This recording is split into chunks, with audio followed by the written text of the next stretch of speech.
चड्ढा साहब फाइनली आप भी चड्ढी गैंग में शामिल हो ही गए। दोस्तों राघव चड्ढा का आपने काफी सारा बयान सुना होगा।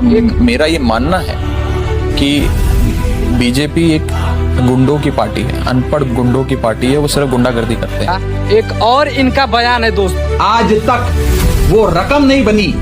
मैं साफ तौर पे कहना चाहता हूं, आज तक वो रकम नहीं बनी और वो शख्स पैदा नहीं हुआ जो राघव चड्ढा को, आम आदमी पार्टी को या अरविंद केजरीवाल को खरीद ले। मैं साफ तौर पे अपने विरोधियों को कहना चाहता हूं, भाऊ इस देश का क्या होगा?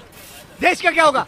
पहले मैं खुद तो बन जाऊं, फिर बाद में देश को बनाऊंगा। तो अब रही बात कि आम आदमी पार्टी ने राघव चड्ढा को पार्टी से क्यों निकाला। चलिए इन सारी बातों को समझ लेते हैं। पार्लियामेंट यानी संसद में दो हाउस होते हैं, पहला लोकसभा और दूसरा राज्यसभा। अगर आपको लोकसभा का मेंबर बनना है तो आपको कड़ी मेहनत करनी पड़ेगी और रैलियां करनी पड़ेगी और जनता का दिल भी जीतना पड़ता है। फिर जनता अपने वोट के माध्यम से आपको लोकसभा में भेजती है। और फिर दूसरा यानी राज्यसभा की बात करें तो इसमें कोई कड़ी मेहनत नहीं करनी पड़ती है। तो इसमें लोकसभा के मेंबर ही यह तय करते हैं कि कौन राज्यसभा में जाएगा और जो बेहतर देश के लिए काम करेगा उसी को अपने वोट के माध्यम से राज्यसभा में भेजने का काम करते हैं दोस्तों। अब जाहिर सी बात है दोस्तों कि जिस पार्टी के पास ज्यादा एमएलए होंगे वही एमपी तय कर सकते हैं कि कौन राज्यसभा में जाएगा और कौन देश और पार्टी के हित में काम करेगा। और जैसा कि आम आदमी पार्टी के एमएलए राघव चड्ढा को चुनकर राज्यसभा में भेजे थे कि हमारे देश के और हमारे पार्टी के हित में काम करेंगे।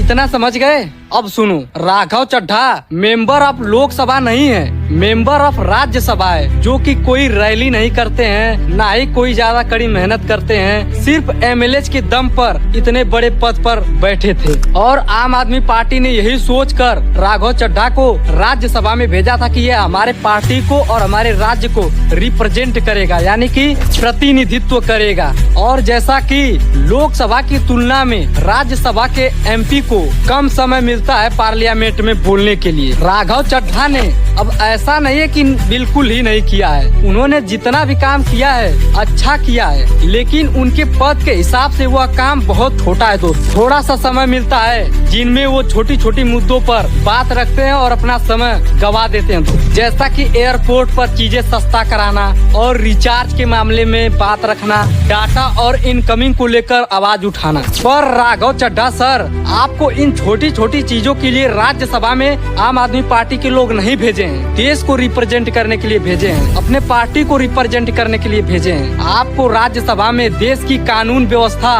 व सरकार कोई गलत काम करे उस पर आवाज उठाने के लिए राज्यसभा में आपको भेजा गया है। आपको आवाज उठानी ही थी तो आप यूजीसी बिल पर उठाते आवाज। आप अरविंद